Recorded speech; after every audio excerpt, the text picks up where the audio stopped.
Muchísimas gracias por la invitación y estoy de verdad disfrutando por el gran nivel. He aprendido muchísimo y vuelvo a Roma de verdad con el corazón lleno de cosas que me ayudan a ser sacerdote, ¿no? A vivir el sacerdocio y vivir este don, ¿no? Entonces vuelvo agradecido. Creo que esto es muy importante y dice mucho sobre estas jornadas.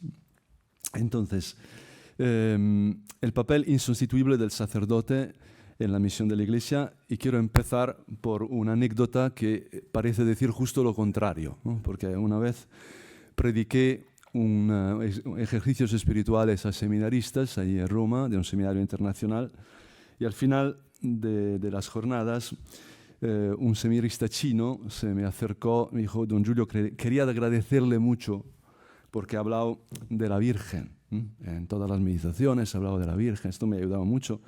Porque en mi país hemos estado muchos años sin sacerdotes, sin obispos, ¿no? Y todo lo que teníamos era el bautismo y el rosario, ¿no? Entonces, y hemos guardado la fe, ¿no? Entonces he dicho esto, oye, esto es gracias, porque en este caso he aprendido yo también, ¿no? Pero esto parece contradecir, ¿no? lo que es el título de la ponencia, ¿no? Pero a mí me llama la atención que me lo decía a mí, ¿no? Que le había predicado, ¿no? Le había hablado de Dios, ¿no? Es como si la predicación le hubiese hecho descubrir algo. Entonces, mi enfoque en lo que quiero compartir con ustedes es que creo que en este papel insustituible, si miramos a los tres munera, ¿no? Tiene mucho que ver con el munus docendi, porque creo que los sacerdotes nunca han dejado de mandar, por lo menos en Italia, ¿no? El munus regendi, creo que también en España. Quizás en Suiza, en Alemania ya no pueden, ¿no? Pero que el cura mande, creo que no tenemos que trabajarlo, ¿no? Ya sale solo, ¿no? El munus santificandi también, yo creo, si no fuera por razones económicas, ¿no? Porque si tú dices que no compensa ir a la iglesia está vacía, se te derrumba y nada, entonces no sirves para nada. Entonces, más o menos, incluso con crisis de fe, los sacramentos los damos, ¿no? Quizá menos bautismo, más funerales, ¿no? Pero más o menos, ¿no? Seguimos allí, ¿no? Pero la gran crisis, y justo por lo que hemos dicho esta mañana, me parece, está en el munus docendi. Porque el que enseña es el maestro y el verdadero maestro es el padre. Y puesto que la modernidad le ha pegado fuerte al padre, esto quiere decir que ser padre quiere decir que arriesgas morir, arriesgas ser el chivo expiatorio, ¿no? Si tú enseñas algo, tienes que cargar con la responsabilidad por lo que dices, ¿no? Entonces, es un riesgo. Y por esto la mediación en la Iglesia puede entrar en crisis. Lo que decíamos de los abusos está muy claro, ¿no? La paternidad espiritual, lo mismo, ¿no? No sé, en Roma, cura que se pone a confesar, cura que tiene cola. El problema es que no encuentras curas que confiesan o que dirigen espiritualmente a la gente, ¿no? Entonces, hay una crisis del sentido de la dirección espiritual como parte de la misión del sacerdote, ¿no? Yo digo, ¿de dónde salen las vocaciones si no hay dirección espiritual, ¿no? ¿Cómo es posible, ¿no? Entonces, al final, es el nihilismo, porque si tú le pegas al padre, al final no hay vida. Entonces, aquí llego al corazón de lo que quiero decir, ¿no? ¿Qué hace el cura? ¿Cuál es la misión del sacerdote en la iglesia? Es fecundar, en sentido correcto. Cuando estaba preparando el sacerdocio aquí en Pamplona, vino don Javier Cremades, que estuvo muchos años de capellán en Madrid, y nos contó que una vez una chica se acercó a su despacho para decirle que había decidido abortar, ¿no? Se había quedado embarazada y quería abortar, que ya lo había decidido. Pero antes de ir a hacerlo, quería compartirlo con él. Entonces él se dio cuenta de que era la gran oportunidad, ¿no? Para salvar esa vida. Entonces empezó a intentar convencerle, no conseguía nada, ¿no? Y al final no podía hacer nada más y le dijo: mira, niña, si tú das a luz al niño, me lo quedo yo, ¿no? Y cuando lo dijo, dije, ¿pero qué voy a hacer? ¿No? Vuelvo a mi casa con el niño, ¿no? Donde le pongo, ¿no? En la bañera, no sabía qué hacer, ¿no? Pero lo dijo sinceramente, ¿no? Y la niña se quedó chocada, ¿no? Y decidió tener a este niño, ¿no? Dar la luz al niño. Y de vez en cuando volvía a verle a don Javier y decía, don Javier, este es su hijo, ¿no? Decía, no, niña, explica bien, porque si no se entiende mal, ¿no? Entonces, cuando digo fecundar, además, después de lo que ha pasado esta mañana, quiero decir fecundar espiritualmente, ¿no? Entonces, ¿cómo puede fecundar el sacerdote? Con la palabra de Dios. ¿Qué tiene que enseñar el sacerdote? Lo que está en la palabra de Dios, ¿no?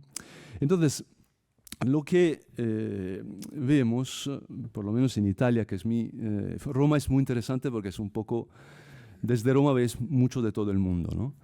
Y el diagnóstico es muy serio, ¿no? Porque hay una gran dificultad en anunciar la palabra de Dios a nuestros contemporáneos.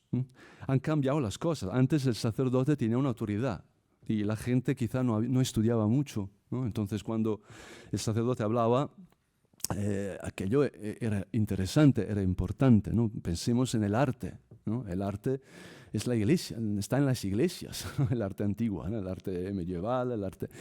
Entonces, ¿por qué? Porque aquello era el centro también cultural, ¿no? Ahora no. Ahora incluso es lo contrario, ¿no? Parece que la iglesia está en la periferia de la cultura, o esto es un riesgo, ¿no? Que tenemos que pelear, ¿no? Y además, después de Gutenberg, lo que tenemos es que todo el mundo puede leer, incluso tonterías, ¿no? Y hay una concepción del texto individualista. O sea, yo leo, yo entiendo, ¿no? Cogito ergo sum, ¿no? Descartes, yo estoy, ¿no?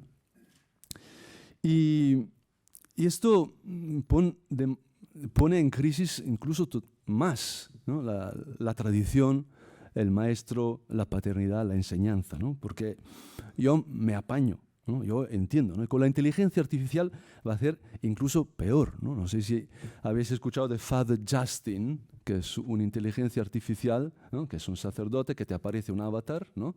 Tú le hablas y te da consejos, ¿no? Entonces ya eso es lo mejor. Ni pruebo vergüenza, ¿no? Ni hay la dificultad de ir a contarle cosas a una persona concreta, ¿no? Ya se lo cuento a un computer, el ordenador me contesta, es genial, ¿no?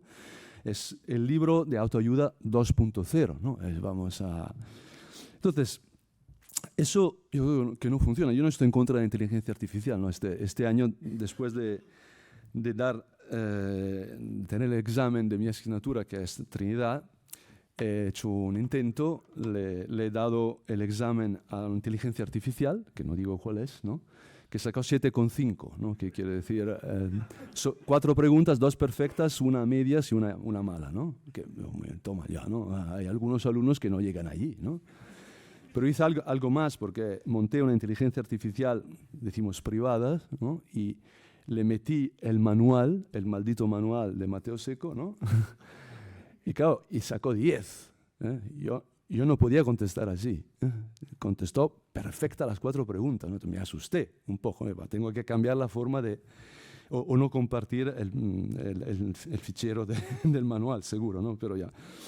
Entonces, esta crisis, a mi manera de ver, tiene mucho que ver con la modernidad, con Descartes, con la idea que el ser humano es un sujeto que se piensa y tiene la dimensión corporal desconectada de la mental, ¿no? Y el alma ni aparece, ¿no? Entonces, entre soma, psique y pneuma se queda en psique y soma y el pneuma desaparece, ¿no? Esta es un poco la situación que yo veo. Entonces, con el COVID eso más por lo virtual, ¿no? Y de hecho, cuando terminé un curso hace 3 años, híbrido, ¿no? Con gente que no podía acudir a clase y gente que estaba en clase, hice algo un poco malvado, me he confesado después, ha sido llevar a clase el último día una tarta de chocolate de mi madre, ¿no? Así, lo que estaban en clase se la comieron, lo que estaban online no, ¿no? Y dije, esta es parte de la clase, ¿no? Ese es el final del curso, ¿no? Porque el Evangelio, la buena novela, es que se come. Como nos decía Carlos ayer, ¿no? Es sangre, carne y sangre, ¿no? Pan. Es que si no llegamos allí, De hecho, también me pregunté qué le ha pasado a Descartes, ¿no? ¿Qué relación tenía con su mamá Descartes, ¿no? ¿Le hacía tartas su mamá a Descartes o no? ¿No? Y descubrí que se le murió cuando era pequeño, pobrecillo, ¿no? Y he tenido una relación con las mujeres toda su vida muy compleja, ¿no? Por eso yo no me fío, como italiano, no me fío de Descartes, ¿no? No es que un gran genio, ¿no? No quiero hablar en contra de insignes filósofos, ¿no? Pero ahí hay algo que no funciona, ¿no? Y también yo lo pillé cuando vine aquí a Pamplona de Roma. Llevabas unos años en formación, en discernimiento, como se dice ahora, y había vivido en un seminario, en centros de formación, donde había el boteguín. Entonces yo no tenía que salir a comprar el champú, ¿no? Porque alguien, encargados, iban a comprar los 4 o 5 tipos de champú, ¿no? de cosas que te hacían falta para afeitarte y esto. Yo iba allá, me elegía la más barata normalmente, ¿no? Y ponía el dinero y ya está, ¿no? Esto funcionaba. Entonces llego a Pamplona y voy a comprar, ¿no? Champú, porque en el aeropuerto no podía traer en el avión el champú. Entonces lo dejé en Roma, fue algo duro, porque yo soy de un pueblo que es como Cataluña, ¿no? Entonces dejaron parte, que intenté venderlo a otro, pero no lo conseguí, porque no eran tontos, ¿no? Pero da igual, ¿no? Entonces voy, me meto al supermercado, no sé cómo se llama, y encuentro un pasillo lleno de shampoos. Digo, ¿ahora cuál elijo? ¿No? El más barato. La respuesta siempre, sí, pero es difícil, porque tienes que calcular, y soy físico, entonces empiezo a... cantidad, precio, ¿no? Al final estaba agotado, ¿no? Tenía la libertad paralizada, ¿no? ¿Por qué? Porque en el fondo estaban en la crisis moderna, que es la libertad entendida desde el individuo, desde el sujeto. Entonces, yo soy libre si puedo elegir. Y yo sé elegir, porque soy listo, porque cogito ergo sum, ¿no? Y entonces, al final, nos llega la crisis de pánico, porque la libertad no es libertad de elección. La libertad verdadera es la libertad de relación. Dios, el Padre, no puede elegir si engendrar o no al Hijo. La engendra, es el acto mismo de engendrar. La posibilidad de elegir el mal es un problema, es un gran tomate, ¿no? Porque podemos elegir la nada, ¿no? Y venimos de la nada porque hemos sido creados desde la nada, ¿no? Entonces sacados de la nada. Entonces llevamos un poco de memoria, de nostalgia de la nada. Eso es muy serio lo que somos, ¿no? Y en el fondo yo creo que lo que nos da la Iglesia es justo al revés. Somos hijos. Entonces, somos porque somos engendrados por otros y por otro con mayúscula. No somos solos. Nuestra identidad es relacional. Somos libres cuando estamos en relaciones sanas, personales, cuando en amistad. Por ejemplo, ayer por la noche, en la tertulia de Vidasoa, después misa, cena, ¿no? Yo percibía una gran sensación de libertad, ¿no? Porque estaba entre amigos, entre hermanos sacerdotes, podíamos hablar, compartir cosas bonitas, lecturas, ¿no? Entonces, yo creo que la crisis que vivimos está justo aquí, porque esta concepción de la libertad y del ser como individuo pone en crisis la tradición. Y esta crisis tiene 2 vertientes que son igualmente equivocadas, yo creo. El tradicionalismo y el progresismo. Los 2 entienden a lo que se transmite como un cofre, un objeto, algo quizá bueno, precioso, ¿no? Pero los progresistas dicen que hay que deshacerse de él, ¿no? Tirarlo a la basura. Los tradicionalistas dicen que hay que ponerlo en la sala de estar, mirarlo, adorarlo, ¿no? Pero no pillan lo que es la tradición, que es dinámica. Lo que transmitimos es la vida de Dios, es la vida de la Trinidad Beatísima. Entonces, es la vida más fuerte que la muerte. Esto es lo que tenemos, ¿no? Entre manos nosotros, ¿no? Entonces, el riesgo es que en nuestra manera de enfrentarnos a la Biblia, a la palabra de Dios, hemos entrado a la forma moderna, también porque hemos accedido al texto impreso, no leído, ¿no? Vamos a hacer un experimento. Ahora, pido disculpa a Carlos Granados si digo tonterías hablando de exegesis, ¿no? Pero a mí siempre me ha chocado, ¿no? Los 2 finales del Evangelio de Marcos, ¿no? Porque el primer final es que las mujeres ven a Cristo, vuelven y por miedo no dicen nada a nadie. Vaya evangelio, ¿no? Vaya buena noticia. no hay noticia. ¿Eh? ¿Cómo es posible? ¿Eh? Entonces, eran tontos los primeros que escribieron la Pasión. ¿Eh? El relato central que es la Pasión, ¿no? Y la resurrección. No, porque eso se leía en misa, en la liturgia. El lugar, el Sitzenleben de la palabra de Dios era litúrgico. Entonces, cuando se terminaba de leer, se celebraba la Eucaristía. El resucitado aparecía ya. Entonces, la experiencia del cenáculo de Pedro, Tomás, después, la vivían. El verdadero final de Marcos era la Eucaristía. Después, cuando se empezó a leer Marcos fuera de la liturgia, tuvieron que añadir lo que sabemos. Entonces, sacar del lugar propio la palabra de Dios, que tenía que ser leída, ¿no? Tiene consecuencias. Que no quiero decir que no hay que hacer lección divina y todo esto, ¿no? Pero quiero decir que siempre hay que interpretar desde la liturgia, donde el liturgo es el sacerdote, es el ministro ordenado, que puede ser pecador, puede ser imbécil, ¿no? Pero es ministro ordenado, ¿no? Yo he sacado muchas cosas de mis traumas, entonces guardo mis traumas como las cosas más preciosas, ¿no? Y una vez estaba, no en Oxford, en Cambridge, en otra conferencia que había, que mi centro de investigación estaba coorganizando, y entonces estaba en una especie de zoo también allí, había mucho católico, mucho anglicano, mucho luterano, había de todo ortodoxo, ¿no? Y para celebrar misa por la mañana íbamos a la capellanía católica. Y concelebrábamos unos monjes, unos sacerdotes de todo tipo. Era muy bonito, ¿no? Muy católico. Y el domingo, el último día de la conferencia, el vicecapellán, porque el capellán estaba de vacaciones, era agosto, predica. Yo es la primera y única vez en mi vida que he tenido que luchar durante una homilía para no pegar al predicador, porque el evangelio era el hijo pródigo. Que yo creo que predicar mal sobre el hijo pródigo es difícil, ¿no? Tú léelo y cállate, y funciona. Tú mira a la gente, te callas y ya está hecho, ¿no? No puedes equivocarte, ¿no? Y él, que estaba estudiando en Cambridge, dice, no, ahora en el exégesis subraya mucho que es difícil individuar quién es Dios, ¿no? Entonces, por ejemplo, en la parábola del hijo pródigo, Dios es el hermano mayor. Vamos a ver, el hermano mayor, ¿no? Pero chico, ¿de qué vas? ¿No? Hazte luterano, déjanos en paz, ¿no? Deja a la Iglesia católica ser católica, ¿no? Pero ¿cómo se te ocurre, no? Como mejor el chico en el catecismo, ¿no? Que cuenta la parábola del hijo pródigo, pero hay otro personaje que no está contento. ¿Quién es? Dice, el Cordero. Es verdad.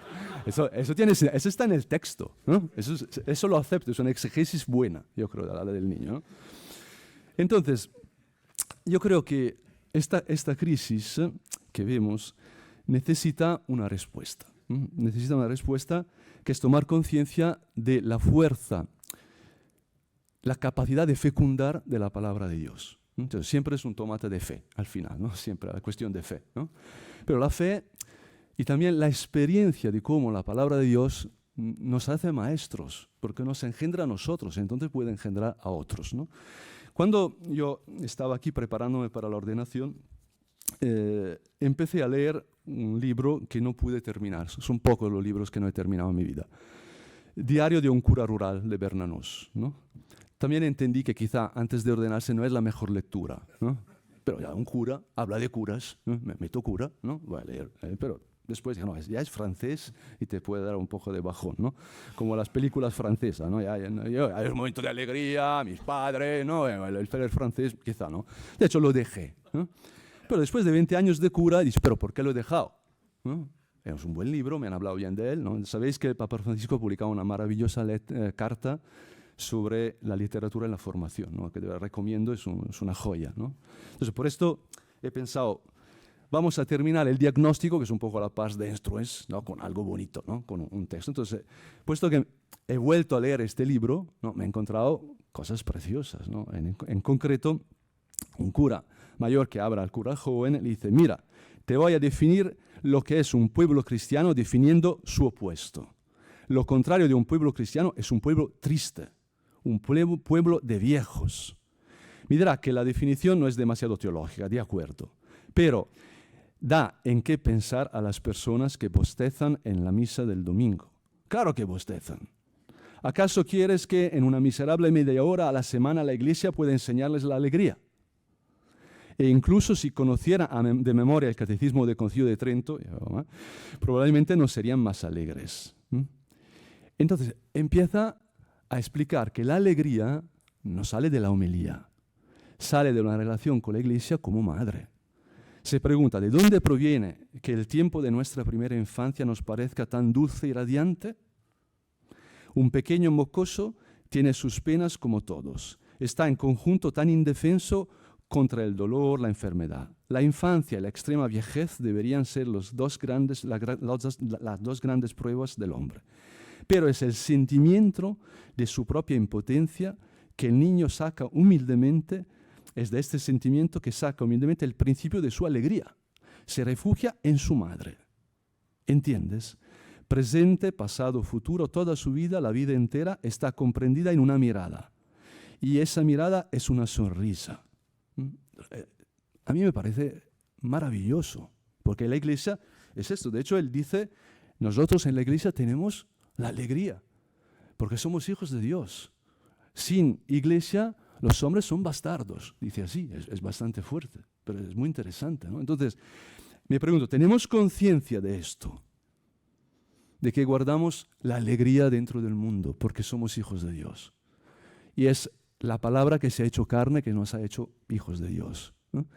Esto es lo que... Entonces, la propuesta, arrancando de esta visión positiva, está autoconciencia del sacerdote como maestro, como padre, que puede fecundar a través de la palabra de Dios. La propuesta terapéutica sale mucho de don Fabio Rossini, que es un amigo, es profesor de la Universidad de la Santa Croce, que escribe libros que le recomiendo mucho, ¿no? Porque son libros verdaderos, ¿no? Hablan de la vida, ¿no? Y me hubiese encantado que pudiera estar aquí don Fabio, pero no ha sido posible, ¿no? Entonces, cuando don Fabio habla, dice, justo porque ahora hay alfabetización, la gente estudia y todo esto, hay una crisis de autoridad en el sacerdote, en la transmisión de la fe, ¿no? Una crisis de paternidad al final, ¿no? El sacerdote tiene que ganarse su autoridad. Entonces su autoridad no puede ser otra que la autoridad de Dios, de la palabra de Dios, ¿no? No es la suya, ¿no? Entonces, ¿qué hace el padre? Dice, el padre reconoce al hijo. Y reconociendo al hijo, es en la sonrisa, la mirada de que hablaba antes Bernanó, le hace hijo. Porque la madre te da la identidad. Uno nace de su madre y mater semper certa, ¿no? Pero el padre te elige. El padre te lleva hacia el mundo. Te hace encontrar la muerte. El padre, de alguna forma, ¿no? En las limitaciones con las que te tienen que enfrentar. Cuando aprendes a andar con la bici, te caes, ¿no? Entonces el padre está allí para ayudarte y decir, mira, te caes pero te levantas, ¿no? Una vez en Roma, en Piazza Farnesi, que tengo que cruzar todos los días, siempre veía una señora que jugaba col perro, ¿no? Tiraba la bola al perro, el perro recogía la bola, ¿no? Y bastante aburrido, pero yo entiendo que a quien les gustan los perros puede ser un disfrute, ¿no? Pero un día entro y veo otro juego, es un padre con un niño. Un niño que empieza a caminar, ¿no? A andar. Entonces el juego era que el padre le ponía allí, se alejaba y le llamaba, ¿no? Entonces, ven, ¿no? Y el hijo empezaba, ¿no? A veces se daba de morros, ¿no? Y el padre... Muy bonito, cuando se cayó el niño, yo llegué justo en ese momento, ¿no? El niño se cae y levanta la cabeza y le mira al papá. Y tenía una lágrima. Si hubiese sido la mamá, venga, a llorar, la mamá me agarra, la mamá italiana, imagínense, ¿no? Venga, a urgencias, ¿no? A la clínica de Navarra, ¿no? Que se está muriendo mi niño, todo esto, ¿no? Nada, ¿no? Entonces, el papá solo le pregunta, ¿te has hecho daño? Y él dice que no. ¿Te puedes levantar? Dice que sí. Se levanta y el niño llega al padre, le espera y le da un beso y venga a jugar otra vez, ¿no? Para mí eso es Es una traducción muy bonita de lo que tiene que hacer también el sacerdote. Es introducir a la realidad, ¿no? ¿Y la realidad? ¿Cuál es la realidad para nosotros? ¿Cuál es el sentido de la realidad? Todo está creado en Cristo. Entonces, dice Jean Danielou, hablamos de él anoche, ¿no? O lo citaba Nicolás, me parece. Jean Danielou, en un librico maravilloso, La Trinidad y el misterio de la existencia, ¿no? Que de verdad es un ejercicios espirituales que predicó a sus discípulas, ¿no? Una joya. En ese libro dice que el fondo de la realidad son el Padre, el Hijo y el Espíritu Santo. Y toda conversión es convertirse a esto, creerse de verdad esto, que el sentido del mundo es la paternidad, la filiación y el amor. Que es difícil creérselo, porque por gracia tenemos todo, pero después actuamos a partir de esta verdad. Porque la teología no sirve para, así, hablar difícil.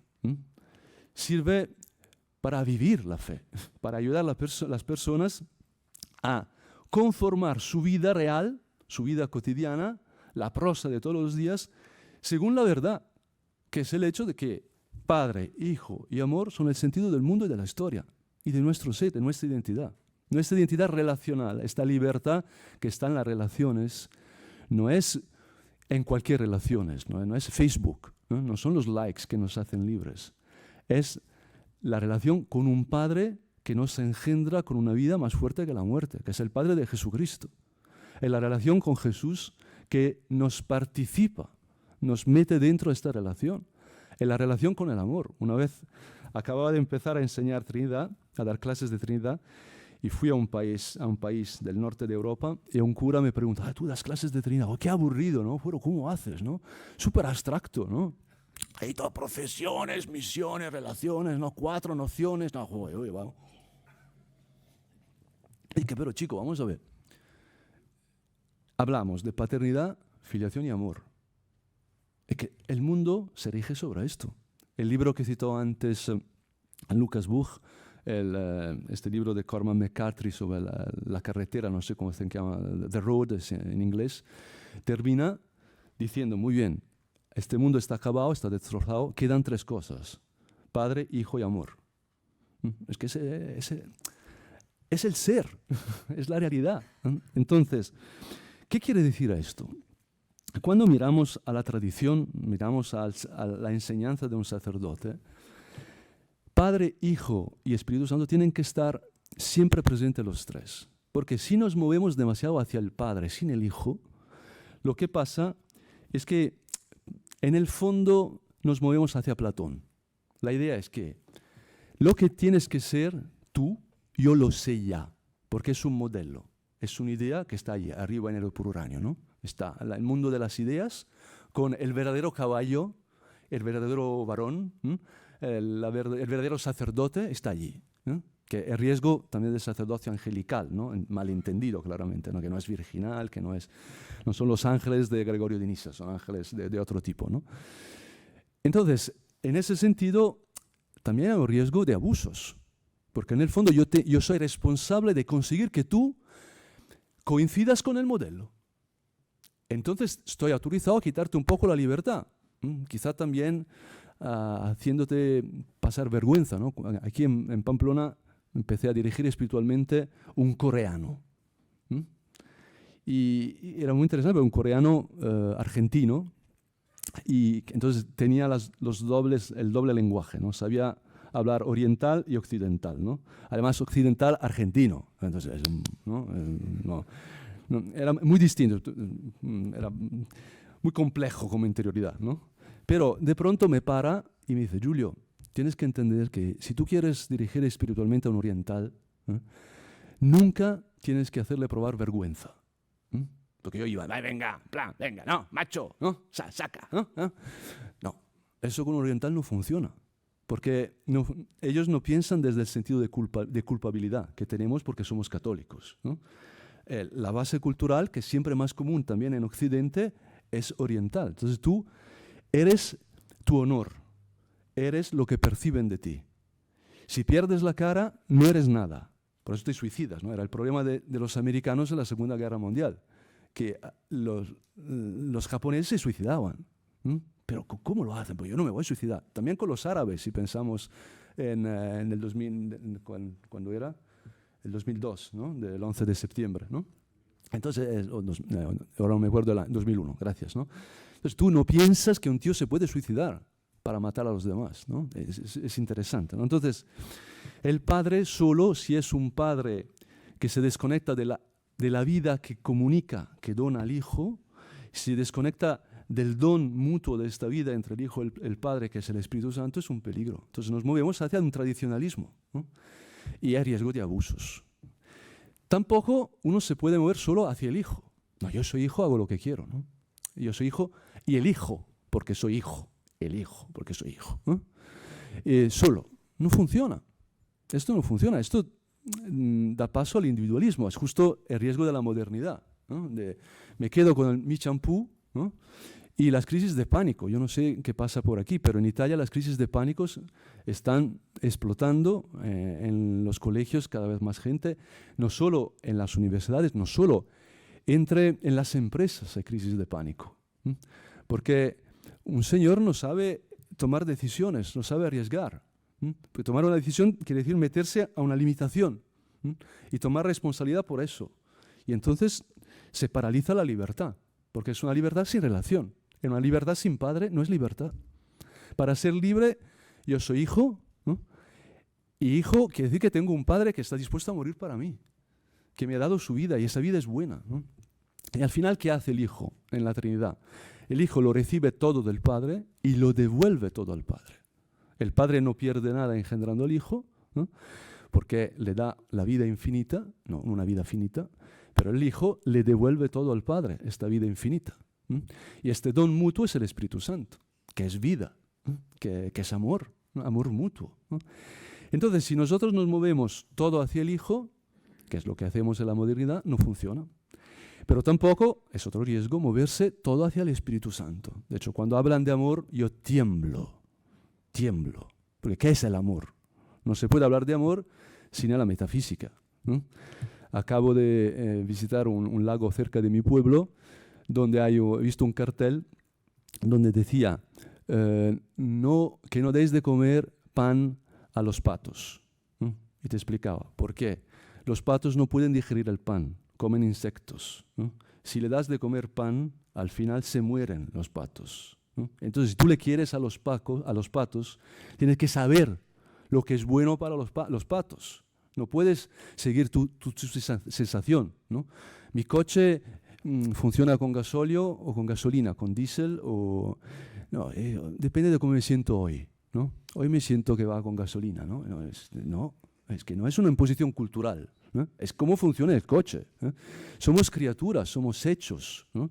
El hombre funciona de cierta manera y la palabra de Dios es el manual, es cómo funcionamos. No es que en el Génesis nos explica un texto de física, nos dice el sentido, las causas de cómo somos nosotros, ¿no? La etiología se dice en términos difíciles, ¿no? Entonces el Espíritu Santo también puede ser un riesgo si lo absolutizamos y lo separamos del Padre y el Hijo, ¿no? Por ejemplo, una posibilidad es pertenecer a un grupo, ¿no? Yo sigo mucho el Espíritu Santo, entonces yo me pierdo en este grupo, ya no hay mi identidad, ¿no? Lo importante es pertenecer al grupo, pero el problema es quién eres tú, ¿no?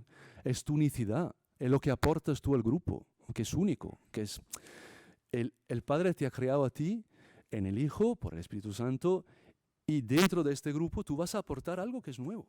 Entonces el sacerdote, como padre, tiene que defender mucho esta unicidad, esta vida, esta identidad relacional, con perdón, de las personas que nos son encomendadas, ¿no? Y me acerco al final, ¿no? Entonces, para quedarse en este triángulo trinitario, Padre, Hijo, Espíritu, y hablar y transmitir la palabra de Dios dentro de este triángulo que es la Iglesia, en el fondo, porque la Iglesia se autodefine en su manera de entender la Sagrada Escritura, ¿no? La identidad de la Iglesia está en cómo lee la Escritura, ¿no? Si la lees tú solo, individualmente, te sale la Iglesia protestante, es muy sencillo. No. Entonces, si la leemos dentro de la Iglesia, dentro de la liturgia, dentro de la tradición, con los padres, los santos y todo esto, es de la Iglesia católica, ¿no? Entonces, para ser maestros y padres y engendrar y fecundar a través de la palabra de Dios, tenemos que tomar conciencia de que esta crisis moderna hace ininteligible lo que antes era inteligible. Porque antes mi abuela leía la Biblia dentro de la iglesia. ¿Cuántas historias conocía de la Biblia mi abuela? Que no sabía escribir, pero que tenía 13 hijos y vivía en un mundo que era social, era católico, ¿no? Y la palabra de Dios llegaba dentro de este contexto y lo entendía. Todo era litúrgico, todo era vida. Ahora no es así. A veces las personas leen la palabra de Dios y no tienen padre, no tienen madre, no han conocido un amor sin condiciones. Entonces perciben la palabra de Dios como petición de prestación. Tú tienes que ser guapo. Hablamos de rejilla esta mañana, ¿no? Entonces, cuando empecé a confesar en un colegio mayor de chicas, ¿no? Era muy ingenuo, porque a los 3 días estaba allí confesando, ¿no? Y pasa una niña del confesionario, nunca la había visto en mi vida, estaba detrás de la rejilla las de verdad, donde no ves nada, ¿no? Y ella me dice, no, don Julio, yo no me gusto, no, yo soy mala, soy fea, ¿no? Digo, pero no, chica, niña, tranquila, ¿no? Tú eres guapa por dentro, ¿no? Y se echa a llorar. Esto no hay que decirlo a los seminaristas. Esta frase, olvídensela, es muy mala, ¿no? Porque para una mujer, si te digo que eres guapa por dentro, yo digo que eres fea por fuera, ¿no? Digo, pero ¿por qué lloras, niña? Es que perdón, ¿qué he dicho? No, quiero decir que de verdad estoy fea. Primero lo has dicho tú. Entonces primero no eres coherente, ¿no? Pero yo intentaba contrastar esto, pero muy bien, ¿no? Pero yo no he dicho que eres fea por fuera, porque no te veo, no sé quién eres, ¿no? Hay rejilla, ¿ves? No, Opus Dei, aquí trabajamos serio, ¿no, chica? ¿A dónde quieres? Muy bien, ¿no? Entonces, este es un tomate, ¿no? Entonces, vamos a dejar esto, ¿no? Entonces, cuando hablamos de Dios, hay que tomar en cuenta que los que nos escuchan no entienden lo que decimos. No hay que dar por supuesta la fe. Y esto hace que de los 3 lenguajes de la Biblia, del Antiguo y del Nuevo Testamento, hay 3 formas principales de lenguaje, según los exegetas, que son muy interesantes, de los que aprendemos mucho, ¿no? El lenguaje nomístico del Antiguo Testamento, la ley, los mandamientos, que se llaman, pero palabras. Una palabra está dirigida a alguien, no es un código napoleónico, no es una ley igual para todos, no es un cartel con que aquí no se puede entrar y todo esto, ¿no? Es una palabra de una persona a otra. Las 10 palabras, los 10 mandamientos son las 10 palabras, ¿no? Entonces, y hay una tendencia a reducir la ley a cosas universal, igual para todos, ¿no? Que son iguales para todos, pero por dentro, por la vida, no por fuera, no desde fuera, ¿no? Entonces, en el Nuevo Testamento ese es el kerugma. A los 10 mandamientos, a la ley corresponde, no es el sábado lo esencial, es Cristo lo esencial. Eso es lo que cambia, ¿no? Entonces, Cristo resucitó. Y a mí me mira y me dice, ¿y qué más da? ¿A mí qué me importa? A mí me importa de la chica. A mí me importa si la chica guapa me mira o no me mira. A mí me importa que me siento solo. ¿Qué tiene que ver Cristo resucitado con mi soledad? Esto es lo que tiene que hacer el cura. Esta es la misión imprescindible, insustituible del sacerdote como maestro y como padre. Tiene que conectar la verdad, Padre, Hijo, Espíritu Santo, con tu vida, con tus problemas. Esto quiere decir que hay que escuchar mucho. Hay que arrancar de lo que la gente trae y trabajar desde dentro, no imponer desde fuera, no meter desde fuera, sino sacar desde dentro, porque ese Señor es un hijo de Dios. La vida que lleva por dentro es vida de Dios. La ha metido Él. Entonces hay que confiar mucho en esto, ¿no? Entonces, este primer lenguaje solo no basta ahora, no se entiende, no funciona. El segundo lenguaje del Antiguo Testamento es el profético. Entonces el profeta te recuerda la ley. David, mira lo que has hecho. Has matado y todo esto, ¿no?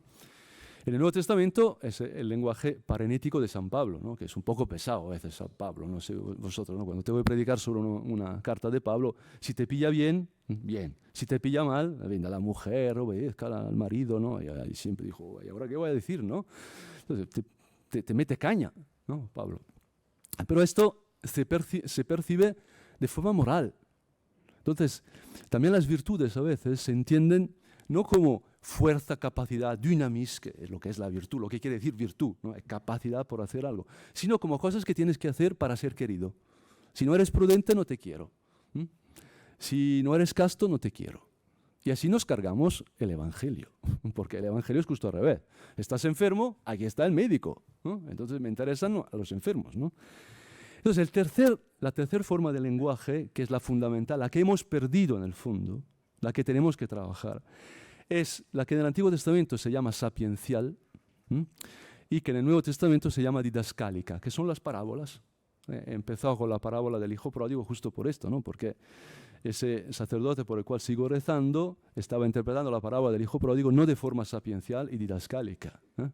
No sé qué estaba haciendo, pero no estaba haciendo el padre y el maestro, ¿no? Me parece un poco destrozando, ¿no? Y que Dios le perdone. Entonces, esta palabra, esta forma de lenguaje, conecta la verdad con la situación concreta de la persona. Hace el puente. Y esto es lo que tenemos que hacer, ¿no? Yo creo que esto es lo que nos importa. Y no es difícil, ¿no? No hay que ser psicólogos, ¿no? Yo creo que estoy muy a favor del discernimiento en los seminarios y todo eso, pero yo también creo que muchos santos no hubieran sido ordenados ahora, ¿no? Un mártir es un tío un poco que se pasa, ¿no? Un poco demasiado, ¿no? Uno que va a morir, ¿no? Uno lee a Ignacio de Antioquía, ¿no? Si lo leen, no, este tío está un poco piñón fijo, ¿no? Con el martirio. Yo no lo ordeno a este tío, ¿no? O también casos de discernimientos un poco malos, ¿no? Gregorio de Nacianzo fue ordenado por su padre obispo, su padre obispo, ¿qué está diciendo don Julio? Su padre obispo le ordena en contra de la voluntad de su hijo, ¿no? Y sale un gran santo, un gran padre de la iglesia, ¿no? Entonces no quiero decir, vamos a ordenar a la gente así por la calle, ¿no? Epifanio de Salaminas cuenta una ordenación con 2 diáconos que agarran al tío que no quiere ser ordenado, ¿no? Y el tío le ordena, ¿no? Muy bien, ¿no? Pero hemos llegado aquí. Entonces no pasa nada, ¿no? Hemos llegado aquí, ¿no? Entonces pero yo creo que no es una cuestión de técnica, es una cuestión de humanidad, es una cuestión de corazón, de fe en el hecho de que Cristo es Calcedonia al final, que Cristo se ha hecho hombre. Entonces no puedes llegar a Dios sin pasar por la humanidad.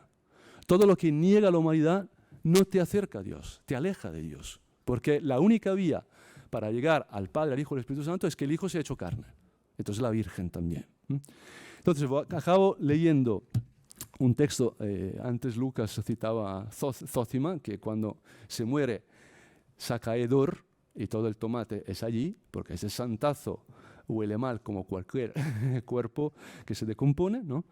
Pero allí hay un momento muy bonito donde el problema que saca el Starets es que los sacerdotes ortodoxos en Rusia tienen complejo de inferioridad, porque los luteranos predican mejor, ¿no?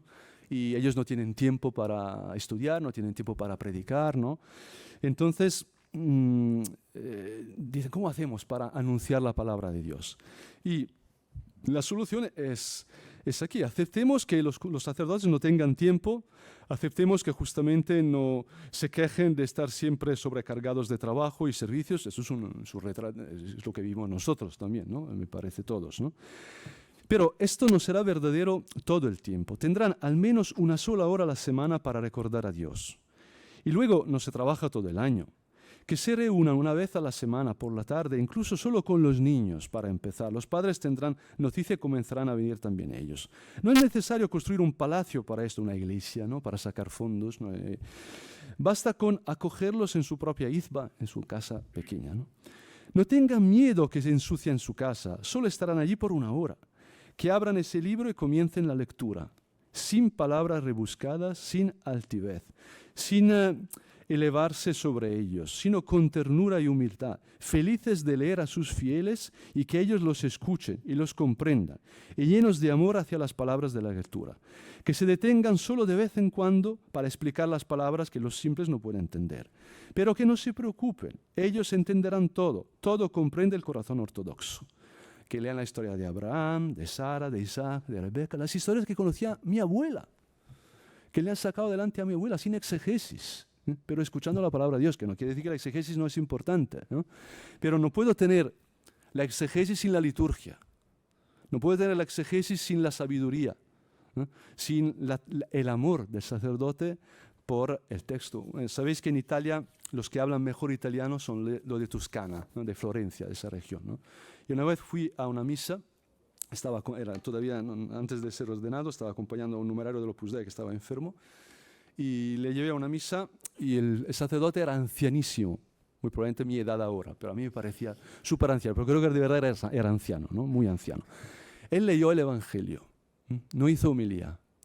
Es la mejor misa cara a la palabra de Dios que he vivido en mi vida, porque ha leído tan bien, pero tan bien el Evangelio, que yo he terminado misa diciendo, yo tengo que convertirme, por cómo la palabra de Dios me ha sido dada por este sacerdote, ¿no? Entonces yo les deseo que todos juntos, nos deseo a nosotros, podamos seguir ese camino de ser sacerdotes de verdad, que quiere decir sacerdotes que se dejan moldear por la palabra de Dios, que quiere ir también por la Madre de Dios, que es la única que nos puede meter al corazón. Orígenes, y con esto termino, en su comentario al Evangelio de San Juan, dice que para entender lo que ha escrito el cuarto evangelista hay que hacer dos cosas: apoyar la cabeza en el corazón sobre el pecho de Cristo y acoger a su madre como madre. Yo creo que ese es el camino, siempre.